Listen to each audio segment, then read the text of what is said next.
Yes, sir. All right, good evening, everyone. We're gonna go ahead and open tonight's meeting. Thank you everyone for showing up. I see most of our board members are present. I don't see Tony. Tony not here, looks like. That's Tony okay. has- We got, Tony has a council meeting. okay.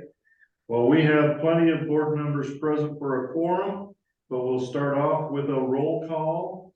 So, I will start off, I guess, with Ron Evans, Present. Janet Hall, Present. Emily Schofield. She was on. He was in there, I Let know. me see if she's in Did there. she get dropped? No, she's. No, she's there. I'm on, There. but I'm on my phone, so it's being finicky. I'm present. Okay, Ken Woodward, Present. and then Denny, Present. and myself, Tim Kirsch, and that looks like everybody on the board that is present tonight. I'd like to remind anybody that has any potential conflicts of interest with tonight's agenda to state for the record what that might be. If there's nothing at this time, but you recognize something later in the meeting, be sure to speak up at that time. Announcements, do we have any announcements? Anybody have anything they'd like to present to the board? Yeah, it's cold. Well, I'm afraid you're about 3 days late with that announcement. It's warming up. Well, Detroit has power Hey, that's Ah. true. as of about an hour ago, so that's great. 2 hours ago. That is good, okay. Then we'll move on to item C on our agenda, that is public comments and questions. Anybody in the public that'd like to bring something to the board's attention, this is your opportunity to speak. Please raise your hand and I'll call upon you. Anybody in the virtual world out there, got your hand raised? I don't see anybody in chat or there. No, sir. Nothing there then, okay. Well, on our new business, we have our staff report on government affairs and the EPA rule, three basin conflict. What do we got, staff? Okay, that's going to be me and Chris Imo. Chris, are you still there and present, sir? I am. Okay. This is probably more Chris's, but I'll give you at least the 2-minute summation. Chris and Brian met with the commissioners to talk to them about the update on the project and the three basin rule, EPA rule conflict. And the EPA rule conflict is what comes out of the Maui decision. And basically, both our three basin rule and the EPA rule are both trying to create good quality water. Ours does that as well with the three basin rule. And so the design is moving towards that, right? And the permit is moving towards that, regulatory authorities, everybody's working towards that. But what EPA Maui does, which is a federal rule, and three basin, which is a state rule, the differential, and Chris, I'll turn it over to you in just 30 seconds, because I think you can do a better job than I can. But the differential is that if a NEPA or an NPDES permit is required under the Fed side, those aren't necessarily permitted under three basin rule. In other words, it triggers something.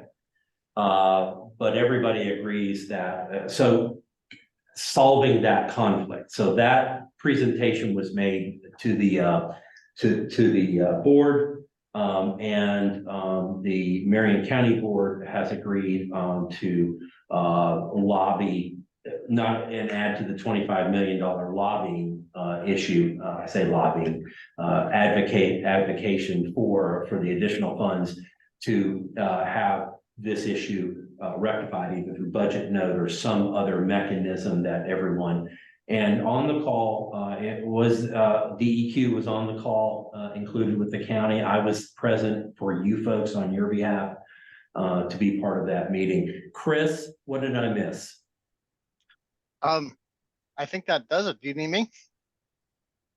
Sorry, I'm teasing you, that Scott, but no, I can talk a little more about what we the same thing we presented to the commissioners, if you like. Yeah. So I'll point out just the acronyms may be a little confusing for some, so I'll just lead those up front. You hear us talking a lot about the NIPDs. So that's basically it. That's the federal permit for all wastewater plants in the United States. Nearly all wastewater plants carry that because they discharge to a river or to coastal waters or something like that. It's basically the permit for wastewater plants under the Clean Water Act. And so what we've kind of identified as in our permitting pathway has been to not obtain a NIPD's permit. Just like nobody else, to my knowledge, within these three basins, the Clackamas, McKenzie, and North Santiam, none of them have NIPD's permits because the three basin rule says, in effect, not in effect, it actually says no new NIPD's permits for anybody in those three basins. So even though those are federal permits, the federal government delegates the state to do that. So you've heard Mary talk about the Maui decision a lot when ODQ has been presenting. That's because they have to grapple with how can they permit this plant under those rules. So traditionally, the Clean Water Act has always been over surface waters, and then the states have had authority over groundwater. And the Maui decision kind of made that a little bit unclear. The Maui decision is kind of what changed everything because it says we might be subject to the Clean Water Act. There is no clear way to determine that because it's based on there's not really any sort of bright line we can draw or a way we can actually measure something. So everything we're doing, you've seen GSI out there digging wells, taking groundwater samples, soil samples, all this study we've been doing has been to basically substantiate that we are still not subject to the Clean Water Act. So everything is in support of the WPCF permit. You've all heard us talk about that. That's a state permit. So we're still pursuing that. And that is still our best pathway to get the plant permitted. But there's always a chance that in a legal view of our plant compared to the plant that was at question in the Maui decision, there's always a question that could come back and be subject to the Clean Water Act, which means we need a federal permit, which Oregon state rules say we can't get. So that's the conflict. So to deal with that risk and to basically prevent there being a risk to the project, we are going to be asking the legislature for a pathway so that we can still, if necessary, get the federal permit, the NIPD's permit. That's what will basically eliminate that risk so that we can continue with the project, whether it's a state level permit or a federal permit. And so that's really the solution in a nutshell. We're working through exactly what that looks like, but we're looking at something to go in for the short session in early February. So we're moving pretty fast to come to a solution. So Danny is ready. That's just the 30,000 foot view. Your Cable Houston can really counsel you more on the Clean Water Act, which I cannot, more than just saying it exists, and we're working through it. Okay.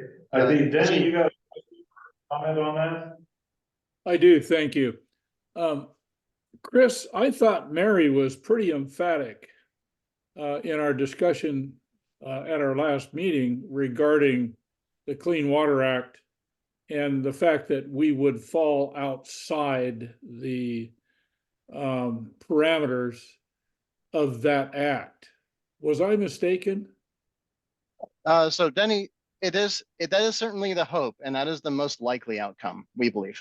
So yeah, just to echo what Mary said, it does look that way, but given the scale of the project, given the deadlines, we've all heard about ARPA deadlines over and over, we really can't absorb the risk of not having kind of an off ramp. It's really indeterminate, and DEQ staff have told us it's nothing is final until they make the decision. Okay. So things may be leaning that way.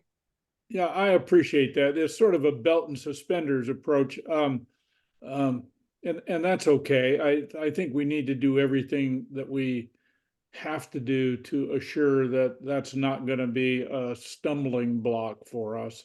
I just thought Mary was so emphatic. I didn't think that would ever come up as an issue again. Well, so we just want to make sure we cover all the risks. Like you said, it is belt and suspenders a bit. Because first of all, there's the question of making sure it is permittable.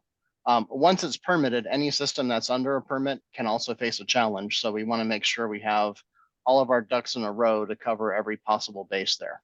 Yeah, good and that- on you. That's great. Okay,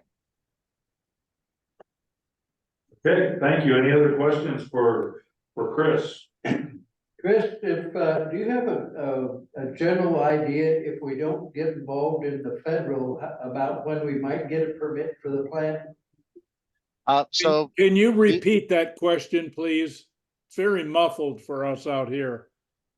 Oh, sorry, I'll try to talk over here. Well, saying if Chris has a general idea, if we do not get involved in the federal requirement about when we might get the permit through the state. So our general timeframe for the state permit, WPCF, would be about 1 year from now when the permit would actually be issued, a little less than 1 year. They're going to move us to the front of the line, but because it is a WPCF permit that has to go before the Environmental Quality Committee, there's a period of review, and then there's a period of public comment on it. So they're going to move us to the front of the line, as you've heard before. We try not to announce that too loud, but they're being very good to work with us. So as soon as we have the permit administratively complete, we intend to submit that. So we're looking at sometime around a March timeframe when we get the land use actions done.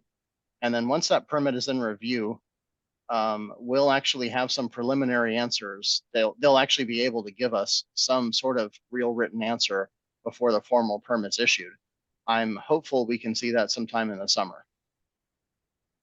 Okay. Go ahead there, Danny. Chris, while you're on, I'm wondering how the testing's going down in the property next to the Forest Service. I'm just curious, since Marion County is going to take over the operation of the campgrounds down there, and I think the property you're testing might be included in that piece of property. What's going on? What are the issues? Are there any results? When you say the one next to Forestry Service, are you talking about the McCoy side up in Idana, or the one down by the ranger station? The one down towards the headquarters. Yeah, by the ranger station.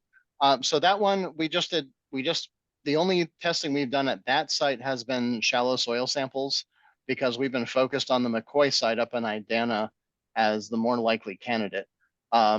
What we're seeing, we were getting samples as a backup. Generally speaking, I mean, they came up as pretty sandy soils in that area right by the ranger station. So there's really, whatever we do, whatever solution we carve out for Mill City gates is going to have to be that same approach. So whether it's a federal permit or a state permit, it's going to be the same approach for the upper basin. We're not seeing anything that's like more clay or more retentive in those soils that would bolster a state permit. If Mill City goes to federal, best chance that the Detroit system would go to a federal permit as well. Okay. Any further questions from anybody for Chris or for staff? If nothing, then we're gonna move forward. We do have on schedule for tonight is an executive session. The NISA is gonna hold an executive session in accordance with ORS 192.660 subset 2 subset F to consider information or records that are exempt from disclosure law, including written advice from the sewer authority's attorney. Once again, ORS 192.660 subset 2 subset F. So we're going to adjourn from regular meeting Thank you, everyone. Thank All you. right. See you, Chris. Okay, I am going to stop the recording. Okay. Are you sure you want to stop recording at 5? Yes.